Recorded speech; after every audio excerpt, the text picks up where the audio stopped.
Hi guys! So once again, welcome to our vlog here at Chrisley TV. And guys, so for today's video, nandito tayo ngayon sa Alaminos City, Pangasinan. Ayan. So bali kasama ko yung mga relatives ko dito sa Alaminos, yung family ng partner ko, and at the same time, yung mga pinsan niya. Ayan guys. So, naglalakad kami dahil papunta kami ngayon ng Lookout Wharf. Ayan.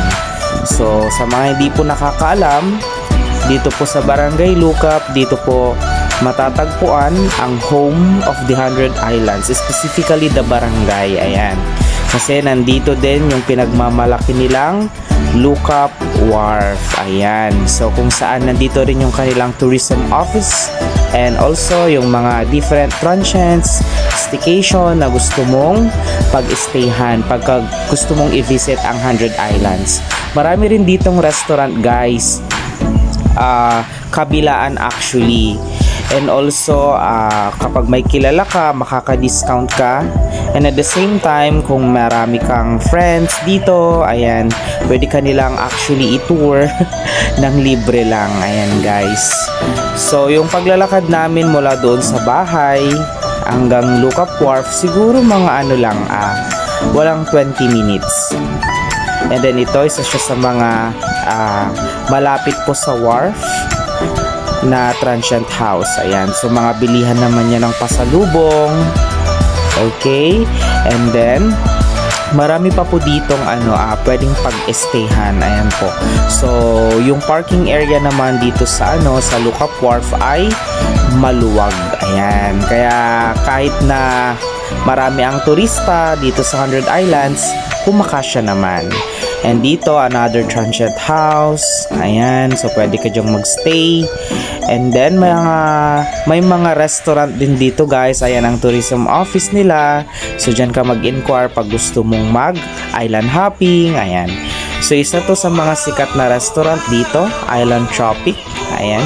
So, visit namin ngayon dahil gusto naming mag-order ng pansit. Ayan. Kasi, magkakaroon kami ng picnic. Ayan. Doon po sa may Lookout Wharf. Malapit sa tabing dagat. So, ganito yung kanilang entrance. Masarap po dito yung kanilang pansit at yung mga iba't ibang putahe. Pwede ka rin dito actually mag-organize ng birthday party, binyag, ayan. So, after namin i-visit tong Island Tropic, pupunta na po kami doon sa picnic area. Ayan. So, lakad lang tayo ng konti. And here, marami pa pong pwedeng ma-enjoy na view. Ayan. So, sa mga mahilig pong uminom o kaya try ng mga dessert, marami po dito. And then, may mga kainan din po. Ayan guys. Sa mga nagtitipid, naghahanap po ng budget meal, pwede kayo dito. Murang-mura lang din po. Yung 100 pesos nyo, okay na yon. Ayan. So, ito yung mga area pa dito sa Lookout Wharf na talaga namang Instagrammable. Ayan.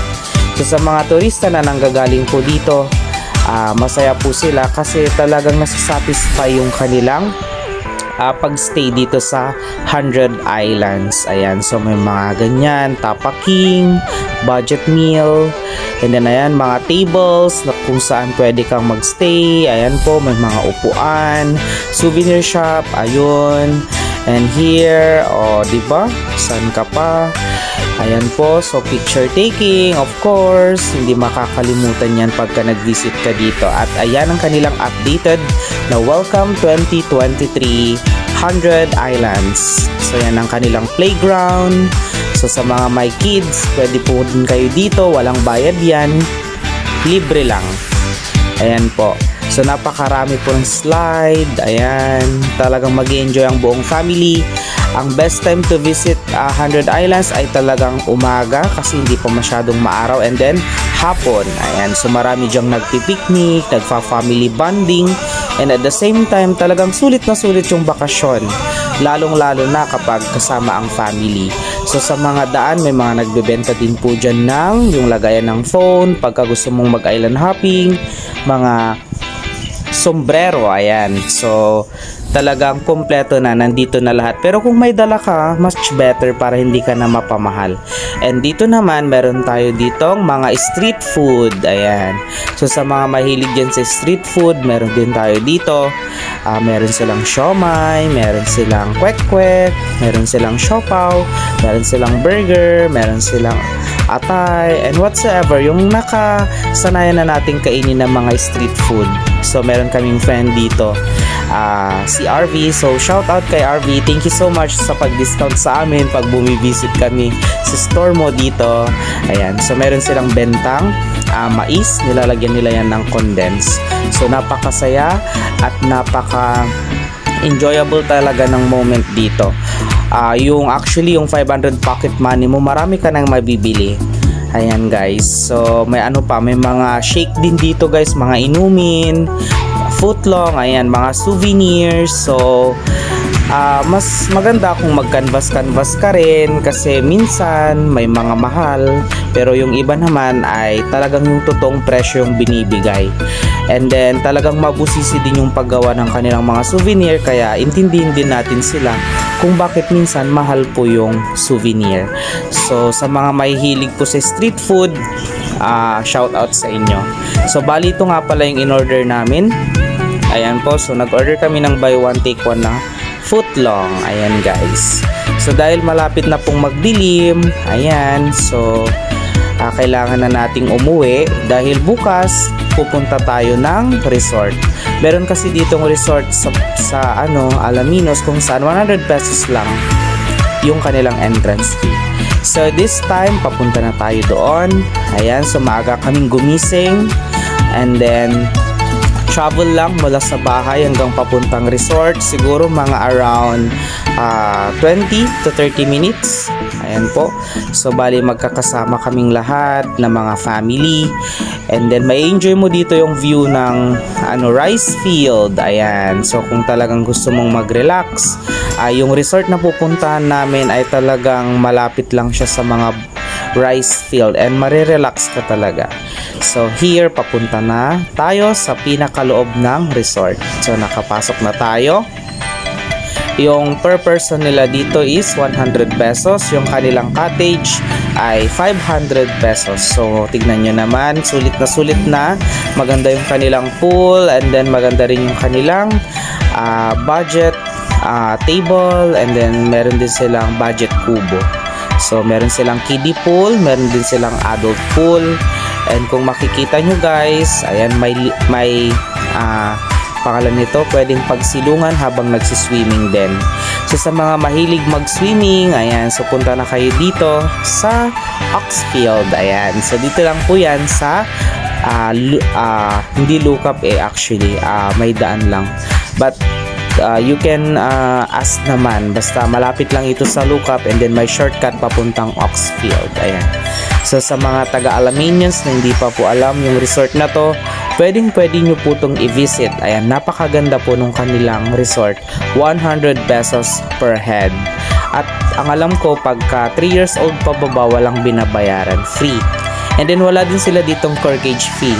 Okay lang na magdala ka ng food, magdala ka ng drinks. Yun naman ang maganda dito.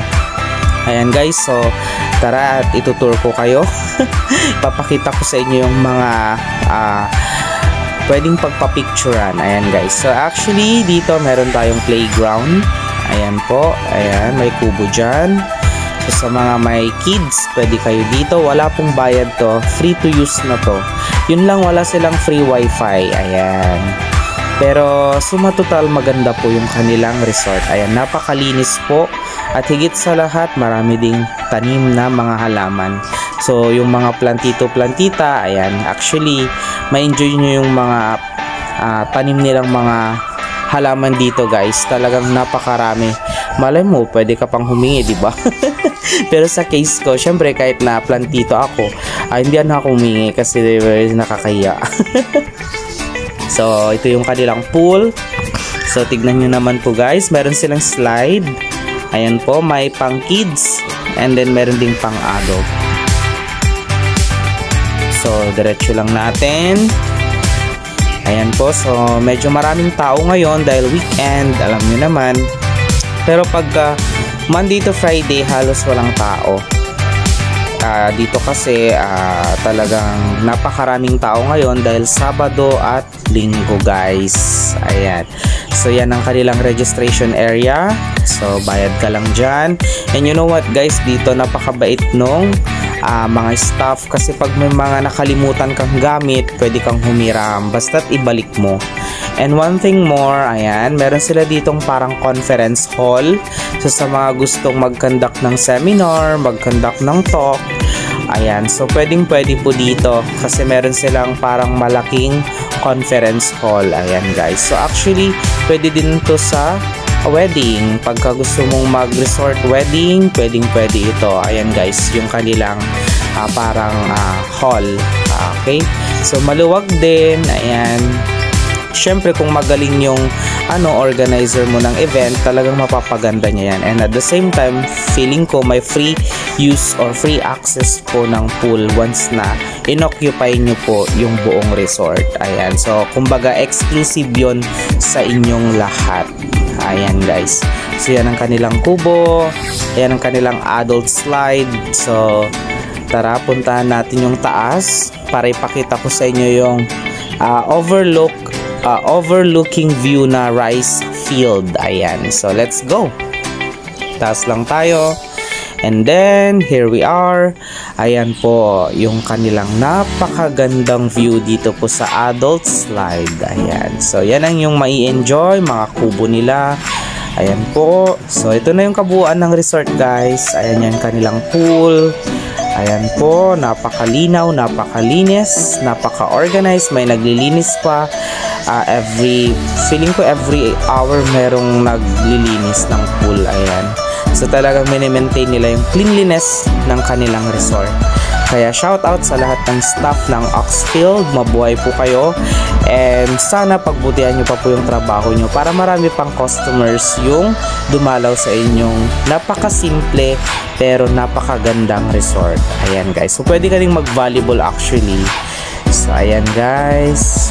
So kitang-kita nyo naman na napakaganda ng view dito sa adult slide. So tataas ka lang. Ayan. So pwede kang mag-picture dito, Instagrammable din. O, di ba?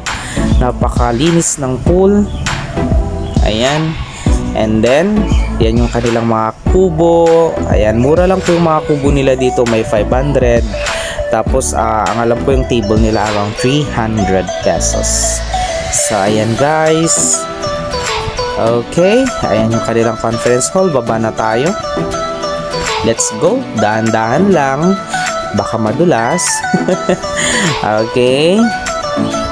So, ganito po ka-simple yung buhay natin dito sa Alaminos. So, pagka medyo na-boring, labas-labas din tayo dahil minsan kailangan din natin ng get-together with the family para ma-enjoy natin yung buhay natin. Kasi isa lang ang life natin. So, pag may time, let's enjoy.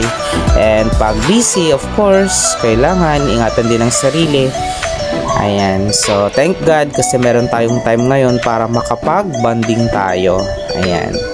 So, let's go. And punta tayo dun sa kanilang kitchen. Ayan. Yung kanilang kitchen ay free to use din. Wala pong bayad yon. Ayan, alam nyo ba, guys, napakalinis ng kitchen nila. Napaka-organized din. And then, ang isa sa mga nagustuhan ko dito, meron silang tanim na saging. Ayan.